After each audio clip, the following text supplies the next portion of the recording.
नमस्कार दोस्तों। मेरा नाम है विजय कुमार। आप देख रहे हैं कॉमिक्स पिटारा चैनल को। तो चलिए दोस्तों, बाकीलाल की इस हास्य और मजेदार कॉमिक्स को शुरू करते हैं, जिसका नाम है दरिद्रा।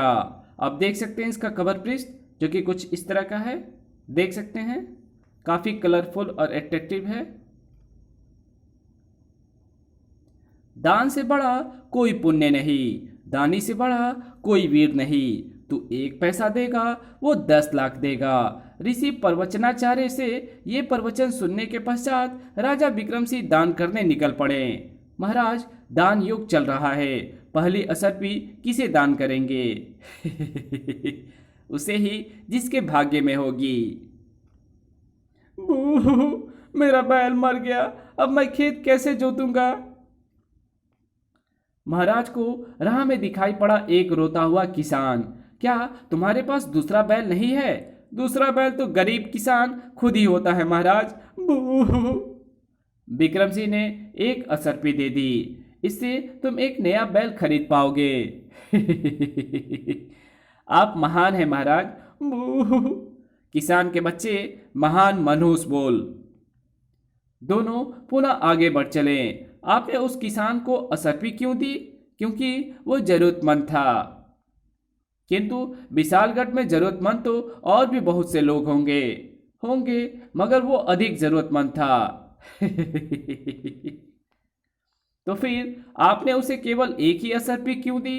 अधिक देने से एक का महत्व भी नहीं रहता, क्योंकि तब वो किसान उस धन को बैल खरीदने में नहीं बल्कि अपने ऐश्वर्य के लिए खर्च करता और मेहनत से जी चुराता।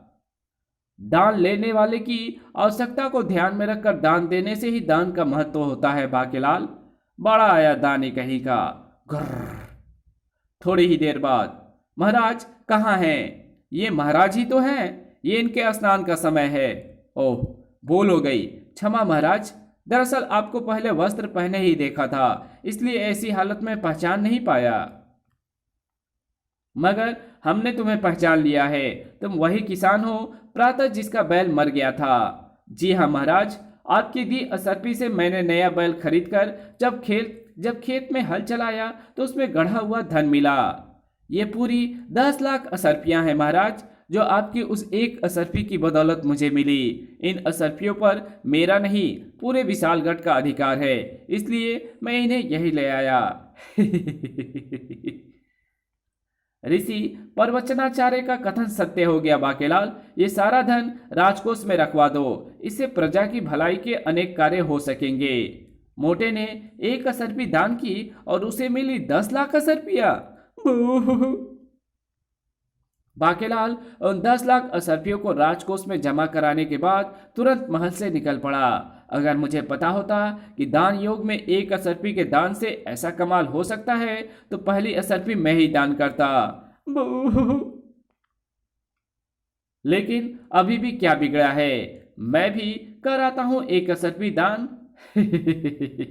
आह, तुम्हें क्या हुआ? मेरे पांव में कांच लग गया। तो फिर जूता क्यों नहीं पहनते? जूता खरीदने को पैसे नहीं हैं। तो फिर ये लो असरफी। असरफी? दूसरे ही क्षण एक जोड़ी धार धार। आई आ मर गया। एक जोड़ी सटाक सटाक 50,000 टूटे जूते धार धार। इस बार 50,000 टूटी चप्पल धार सटाक। 1 लाख जोड़ी जूता धार धार। 2 लाख जूतियां धार धार। 5 लाख जोड़ी चप्पलें धार धार। शुक्र है मेरे सिर पर छतरी है। मैं सांप से मुक्त हो गया। कितने पड़े? पूरे 10 लाख जोड़ी बाकीलाल जी। मोटे मनुष्य को मिली 10 लाख असरफियां और मुझे मिले 10 लाख जूते चप्पल, वो भी टूटे हुए। मगर मुझे जूते क्यों पड़े? मैं बताता हूं। ऋषि खामाखा से वरदान पाने के लोभ में मैंने उन्हें खड़ाऊ खरीदने के लिए खोटी असरफी दे दी थी। इस पर ऋषि ने क्रोधित होकर मुझे नंगे पांव हो जाने का शाप दे दिया। नंगे पांव रहने के कारण मेरे पांव कभी कांच से, कभी कांटों से, तो कभी पत्थर से जख्मी होने लगे। इस सांप से मुक्ति मुझे तभी मिलनी थी जब कोई मुझे असली असरपी खोटी नीयत से दान में देता और 10 लाख जूते चप्पलों की मार खाता। मुझे असरपी दान में देने के लिए ये सांपग्रस्त व्यक्ति ही मिला था। ओह, मेरे पांवों में पुनः जूतियां आ गई। चल बेटा बाके। तभी ठहर जा वत्स। आए, किसने पुकारा? मैं चिंता हल नामक ब्रिज हूं। मैं ब्रिज के रूप में निवास करता हूं। मेरे आगे से कोई चिंतित व्यक्ति चिंता का हल किए बिना नहीं जा सकता है। ओह, अब नवाबों की तरह घोड़े पर क्यों चढ़ा है? नीचे उतरकर मेरे सामने आ और अपनी चिंता का कारण बता, ताकि मैं तेरी चिंता का निवारण कर सकूं। ठीक है चिंता हल, मैं घोड़े से उतरकर तुम्हारे पास आता हूं। बाकेलाल ने चिंता हल को अपनी चिंता का कारण बताया। तब इसका तो सीधा सा हल है बाकेलाल। राजा विक्रम सिंह दानी और परोपकारी इंसान है। वो निस्वार्थ भाव से दान करता है तो उसे 1 के बदले 10 लाख मिलते हैं। किंतु अगर राजा विक्रम सिंह के पास दान देने के लिए 1 भी मुद्रा ना हो तो फिर वो भला दान कैसे देगा? और जब दान ही नहीं देगा तो उसे 10 लाख भी नहीं मिलेंगे। ये तो मैंने सोचा ही नहीं।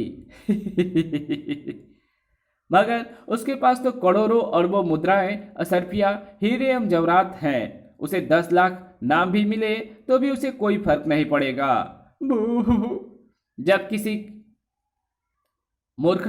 जब किसी की कुंडली में दरिद्रता वास करती है तो उसके पास अपनी कहने को खाक भी नहीं बचती।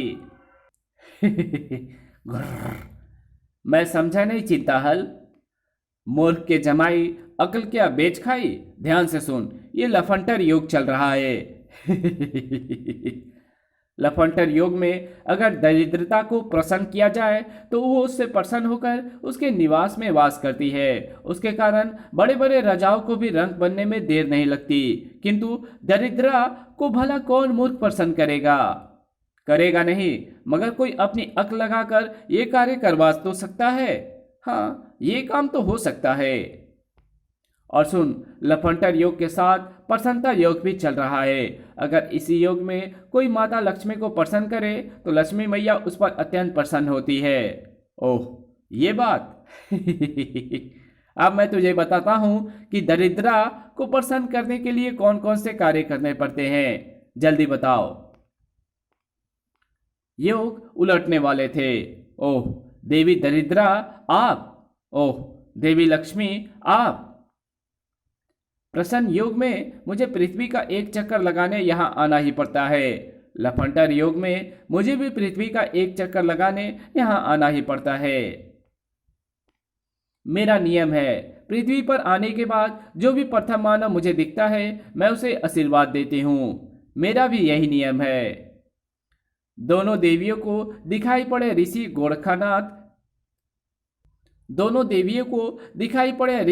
गोरखनाथ क्रोधिताचार्य। मैं दरिद्रता की देवी तुम्हें सुखी रहने का आशीर्वाद देती हूँ, सुखी रहो।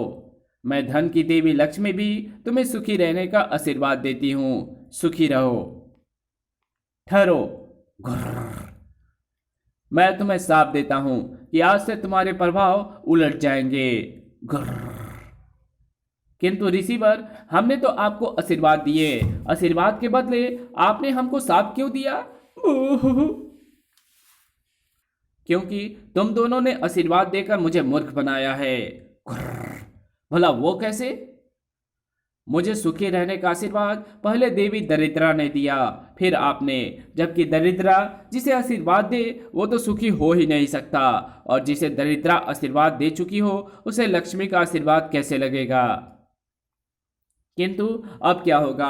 अगर हमारे प्रभाव उलट गए तो उससे देवी दरिद्रता को कोई फर्क नहीं पड़ेगा, क्योंकि उसे तो कोई पूछता ही नहीं। किंतु मुझे तो सारा संसार पूछता है। हमारे प्रभाव उलट जाने से सारा संसार दरिद्र हो जाएगा। ओह, ये तो मैंने सोचा ही नहीं। किंतु सांप तो अब वापस नहीं हो सकता। अब यदि कोई बिना आपके हस्तक्षेप के स्वयं अपनी इच्छा से या किसी के कहने पर दरिद्रा को प्रसन्न कर ले तो ये सांप स्वयं ही कट जाएगा। हो नप्पा देखिए हो अप्पादा अप्पादा ताजे हो सो हो माना दा क्यों हो। अब हम प्रतीक्षा करने के सिवा कुछ नहीं कर सकती। वैसे भी मुझे प्रसन्न करने के लिए किसी को 3 बार मेरी उपासना करनी ही पड़ती है। बाकेलाल को इस उलटफेर का तनिक भी आभास नहीं था। महाराज, कल रात मुझे भगवान शंकर ने स्वप्न में दर्शन दिए और कहा कि ये नियम है कि गधा धन मिलने के बाद दरिद्र दुर्यज्ञ करना पड़ता है। यदि 10 लाख असर्पिया प्राप्त करने के बाद भी राजा विक्रम सिंह ने दरिद्र दुर्यज्ञ नहीं किया तो पूरे विशालगढ़ में दरिद्रता फैल जाएगी। बाकेलाल, अगर ऐसी बात है तो मैं दरिद्रा दुर्यज्ञ करने के लिए तैयार हूं। मुझे क्या करना होगा ये मैं बताता हूं। मुच्छड़ फंस गया मेरे जाल में। बाकेलाल को बाकेलाल ने ना सिर्फ बताना आरंभ किया बल्कि दुर्यज्ञ का श्री गणेश भी कर दिया। सबसे पहले तो महल में सुअर पालने होंगे। उफ उफ उफ उफ। अरे वाह, आज से हम महल में रहेंगे। महल में सुअरों को क्यों लाया जा रहा है? शायद तुम अकेले कम थे परिवहन मंत्री। अब भैंसा बुग्गी में भरकर गंदगी और कूड़ा करकट महल के अंदर लाना होगा, क्योंकि सुअर साफ सुथरे स्थान पर नहीं रहते। ये कूड़ा महल में क्यों लाया जा रहा है? ये सब बाकेलाल के कहने पर महाराज करवा रहे हैं। सारा कूड़ा महल में स्थान स्थान पर डाल दिया गया। हाँ, ये काम तो ठीक ठाक हो गया। बाकेलाल, अब क्या करना होगा? अब जगह जगह पर कबूतर और मुर्गियां पालनी होगी। कर कुड़ कुड़ कुड़ गुटुरगु। अब क्या करना होगा? बागान से मकड़िया और टिड्डे पकड़कर उन्हें सभी कक्षों में छोड़ना होगा। ये मकड़िया यहां वहां जाले बुनेंगी तो मनुष्यत भरा वातावरण देखकर दरिद्रा प्रसन्न होगी। राजा तो मनुष्य है ही। अब क्या करना होगा? दोस्तों, इस कहानी को यहीं खत्म करते हैं। इसके आगे कहानी पढ़ेंगे इसके पार्ट 2 में। तो मिलते हैं इसके दूसरे पार्ट में। तब तक के लिए बाय।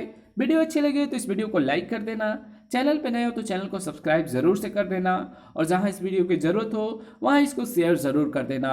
और मेरे दूसरे चैनल डिवाइन टेक्नोलॉजी को भी सब्सक्राइब जरूर से कर देना। उस पर मैंने एक बहुत ही अच्छी वीडियोज को अपलोड की है, तो प्लीज़ जाओ और देखो। Okay, thanks for watching my videos.